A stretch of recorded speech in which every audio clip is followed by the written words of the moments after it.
Honorable Chairman, Reverend Dr. Saha Arul Raju to deliver the presidential address.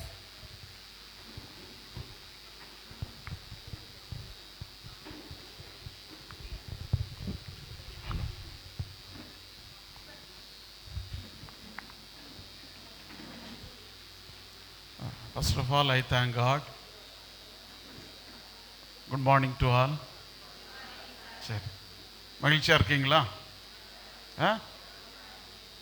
சரி, தானத்தில் சிறந்த தானம் எது? இரத்த தானம் இல்லையா? இன்னைக்கு எனக்கு ரொம்ப மகிழ்ச்சி இல்லையா? அன்பான பிள்ளைகள் இல்லையா, கண்மணிகள் எபோ 80 83 எபோ 80 ஸ்டூடெண்ட்ஸ் வில்லிங்காக இருக்கிறீங்க. நிச்சயமாக ஆண்டவர் உங்களை ஆசீர்வதிப்பாராக. ஓகேயா?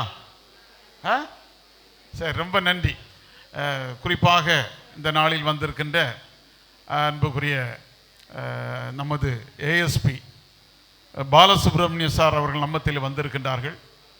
மிக வெரி சிம்பிள் இல்லையா, உங்களுக்கு தேவையான நல்லுரைகளை தந்து நம்மளையெல்லாம் மகிழ்ச்சிக்குள்ளாக்கினார்கள். மிகவும் நன்றி.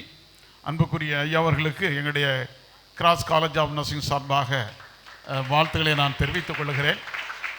மட்டுமல்லாது இன்றைக்கு நமது எஸ்பி சார் ஸ்டாலின் அவர்கள் நேற்று வர வருவேன்னு தான் சொன்னாங்க இல்லையா, முடியாத காரணம் வரல, இன்னொரு நாள் வருவாங்க சரியா. இருந்தாலும் இந்த நாள் நமக்கு ரொம்ப ஒரு ஹாப்பி இல்லையா, நல்ல ஒரு ஈகையின் நாள். கிராஸ் காலேஜ் ஆஃப் நர்சிங்கில் இதுக்கு முன்னாடி நாங்கள் கிராஸ் பேராமெடிக்கல் காலேஜில் கொடுத்துருக்குறோம். இங்கே இப்போ தான் நம்ம இதை தொடங்கியிருக்கிறோம். இனி ஒவ்வொரு வருடமும் நீங்கள் பிளட் கொடுப்பீங்களா கொடுக்க மாட்டீங்களா? கொடுப்பீங்களா கொடுக்க மாட்டீங்களா? 4th இயர் இந்த வருடம் முடிஞ்சு இல்லையாடே, வருவீங்களா? கொடுக்கும்போது வருவீங்களா? பாருங்க. சரி, அதனால இனி ஒவ்வொரு வருஷமும் இல்லையா, மிகப்பெரிய ஒரு தானம் இரத்த தானம். அதை நிச்சயமாக நம்ம மற்றவங்களுக்கு கொடுக்கும்போது, அருமையான சார் சொன்னாங்க, நமக்கு டாக்டர் சொன்னாங்க, டாக்டர் ராகேஷ் அவங்க, ஒரு நன்மையும் குறைபடாது, நோய் வராது, நமக்கு காட் கொடுப்பாங்க, மற்றவங்களும் நமக்கு என்ன செய்வாங்க, அந்த காரியங்களை நமக்கு இறைவன் நமக்கு என்ன செய்வாங்க, அருளுவாங்க. ரொம்ப சந்தோஷம். டாக்டர் ராகேஷ் வந்திருக்கிறாங்க இல்லையா, நமது மெடிக்கல் காலேஜ் பிளட் பேங்கில் உள்ள ஒரு சீஃப் ஆஃபீஸர் வந்திருக்கிறாங்க. நல்ல ஒரு டாக்டர் இல்லையா, ரொம்ப சைலண்டாக, ரொம்ப பேஷண்ட்ஸ் மேலே அக்கறை உள்ளவங்க, ரொம்ப நல்ல ஒரு டாக்டர். கடவுள் அவங்கள ஆசீர்வதிக்கணும் இல்லையா. எல்லாரும் நம்ம சேர்ந்து ஒரு கிளாப் பண்ணுவோம். ஏஎஸ்பி பாலசுப்ரமணிய ஐயா அவர்களுக்கு, டாக்டர் ராகேஷ் அவர்களுக்கு இல்லையா, மிக நன்றியோடு நாம் அவர்களுக்கு நன்றி செலுத்த கடமைப்பட்டிருக்கிறோம். எனவே அன்புக்குரிய பிள்ளைகளே, நாம் பிறருக்கு கொடுக்கின்ற போது கடவுள் மூலம் நாம் அநேக ஆசீர்வாதங்களை நாம் பெற்றுக்கொள்ள முடியும். நான் கிட்டத்தட்ட 31 டைம்ஸ் பிளட் கொடுத்துருக்குறேன். பேராமெடிக்கல் ஸ்டார்டட் இல்லையா, லாஸ்ட் 1994 ஸ்டார்ட் பண்ணிடுது. வருஷத்துக்கு 2 தடவை நாங்கள் கொடுப்போம். அப்போ சொந்தெல்லாம் உண்டு இல்லையா, அந்த அளவுக்கு. ஆனால் கொடுக்க கொடுக்க இறைவனுடைய அருள் நம்மோடு இருக்கும் இல்லையா. எந்த தடைகள் வந்தாலும் சரி, எந்த பிரச்சனை வந்தாலும் சரி, எந்த மழை வந்தாலும் சரி, வெயில் வந்தாலும் சரி, காட் நமக்கு தரக்கூடிய ஆசீர்வாதத்தை நமக்கு தருவார். அதனால் பிள்ளைகள், நீங்கள் இது தொடங்கியிருக்கிறீங்க டோனார். ஒவ்வொரு வருஷம் நீங்கள் கொடுக்கணும்.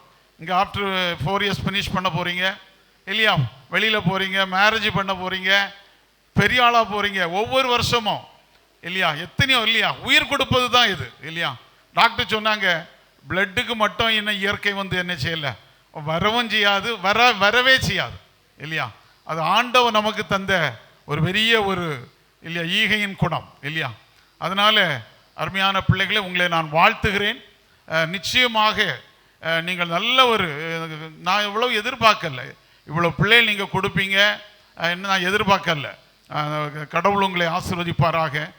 எனவே இதை ஏற்பாடு பண்ணின அன்புக்குரிய பிரின்சிபல், வைஸ் பிரின்சிபல், கோஆர்டினேட்டர்ஸ், அருமையான டீச்சிங் ஸ்டாஃப், நான் டீச்சிங் ஸ்டாஃப் ஒவ்வொருவருக்கும் என்னுடைய நல்வாழ்த்துக்களை நான் தெரிவித்துக் கொள்கிறேன்.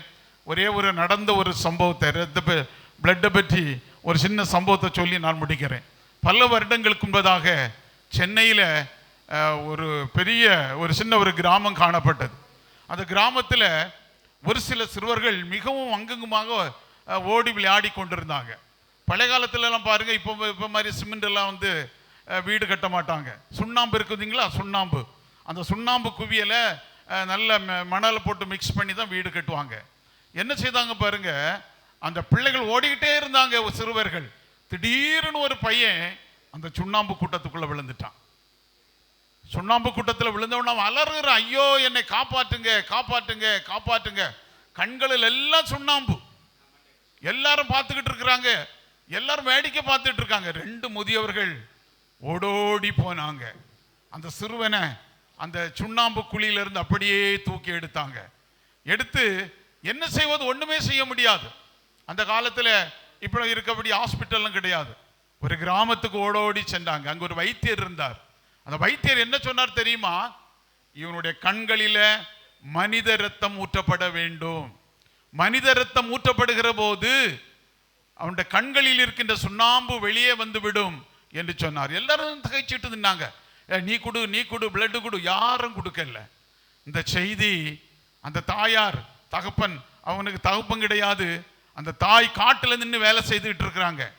அந்த காட்டுக்கு அந்த செய்தி போகப்படுகிறது. பதறடித்து ஓடி வந்தார்கள் அந்த தாயார் அவர்கள். ஐயோ என்னுடைய மகனை காப்பாற்றுங்கள் காப்பாற்றுங்கள், கண் புள்ளாக அவனுக்கு சுண்ணாம்பு இருக்கிறது, கண் அவிழ்ந்து விடுமோ, உடல் அவிழ்ந்து விடுமோ என்று சொல்லி கண்கலங்கி காணப்பட்டாள். இந்த தாய் என்ன சொன்னால் தெரியுமா, என்னுடைய உடம்பில் இருக்கிற இரத்தத்தை எடுங்க, என்னுடைய இரத்தம் என்னுடைய மகனுடைய கண்களிலே ஊற்றப்படட்டும், அவன் பிழைக்கட்டும் என்று சொல்லி தன்னுடைய இரத்தத்தை கொடுத்தாங்க. இந்த வைத்தியர் என்ன செய்தார் தெரியுமா, அந்த இரத்தத்தை கொஞ்சம் கொஞ்சமா எடுத்து செஞ்சலை எடுத்து அவருடைய கண்களில் அப்படியே ஊற்றி, அப்படியே ட்ராப் பை ட்ராப்பாக ஊற்றினார்கள். அவ்வளவா அந்த பிளட்டு ஊற்ற ஊற்ற உள்ள இருந்த சுண்ணாம்பு அப்படியே வெளியே வந்தது. 1/2 மணிக்கூர் ஆகியது, 1 மணிக்கூர் ஆகியது. கடைசியில் கண்ணில் இருந்த எல்லா சுண்ணாம்பும் வந்து விட்டது. அந்த அவன் கண் திறந்து பார்க்குறான், தன்னுடைய தாயார் அவர்கள், என்னுடைய தாயார் அவர்கள் ரத்தம் கொடுத்தார்களா எனக்காக என்று சொல்லி கட்டி அன்போடு தழுவினதை பல வருடங்களுக்கு முன்னால் நடந்த சம்பவத்தை சொல்கிறேன். எனவே அன்புக்குரியவர்களே, ஒருவேளை நம்ம ரத்தம் கொடுக்குறோன்னு சொன்னா, இன்றைக்கு நீங்களாம் இங்கே இருக்கீங்கன்னா உங்கள் பெற்றோருடைய ரத்தம் சிந்தப்பட்டதின் காரணமாக தான். உங்களுடைய தாயாருடைய வியர்வை, உங்களுடைய தகப்பனாருடைய வியர்வை, ரத்தம் சிந்தப்பட்டதின் காரணமாக தான் இன்றைக்கு நீங்கள் எல்லாரும் இந்த இடத்துல இருந்து படிச்சுட்டு இருக்கிறீங்க. இது உண்மைதானா? இது உண்மைதானா? என இதை மறந்து போகாதுங்க. உங்களுடைய பெற்றோருடைய இரத்தத்தை, பிளட்டை உங்களுக்காக கஷ்டப்பட்டு வேதனைப்பட்டு படிக்க வைத்து ஆளாக்க வேண்டும் என்று சொல்லக்கூடிய ஒரு தூர பார்வையோடு காணப்பட்டு இருக்கின்றார்களே, அவர்களுக்கு நீங்கள் என்ன செய்ய போகின்றீர்கள்? அதற்கு ஈடாக மற்றவர்களுக்கு நீங்கள் செய்ய வேண்டும். அதைத்தான் இன்றைக்கு இறைவன் நம்மத்தில் எதிர்பார்க்கிறார். எனவே அன்புக்குரிய மாணவ செல்வங்களே, உங்களை நான் வாழ்த்துகிறேன். எனவே நீங்கள் கொடுங்கள், அப்பொழுது உங்களுக்கு கொடுக்கப்படும். கொடுத்தாதான் நமக்கு என்ன செய்யும், தரப்படும். ஆனால் இல்லாதவங்களுக்கு கொடுங்க, இல்லாதவங்களுக்கு கொடுங்க. எந்த பொருள்னாலும் சரிதான்.